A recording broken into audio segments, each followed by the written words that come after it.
धर्मस्य ग्लानिर्भवति भारत अभ्युत्थानं धर्मस्य सदात्मानं सुजाम्य परित्राणाय साधूनां विनाशाय च दुष्कृतां धर्म संस्थापनार्थाय संभवामि युगे युगे संभवामि युगे युगे संभवामि युगे युगे। समस्तଙ୍କୁ नमस्कार।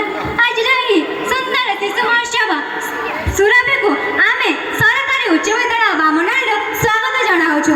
ତେବେ ଦର୍ଶକ ବନ୍ଧୁ, ଆମ ଜନ୍ମଭୂମି ଓଡ଼ିଶାର ପୁରାତନ ନାମ ଥିଲା ଉତ୍କଳ, କାରଣ ଏହା ଥିଲା କଳାର ଉତ୍କର୍ଷ। ତେବେ ଦର୍ଶକ ବନ୍ଧୁ, ଏହି କିଛି ସୀମିତ ସମୟ ମଧ୍ୟରେ ଆମ୍ଭେମାନେ ଆପଣଙ୍କ ନିକଟରେ ପରିବେଷଣ କରିବାକୁ ଯାଉଛୁ ଓଡ଼ିଶାର ଲୋକନୃତ୍ୟ, ଓଡ଼ିଶୀ, ମାହାଳି ନୃତ୍ୟ, ଘୋଡ଼ା ନାଚ, ପାଇକ ଆଖଡ଼ା,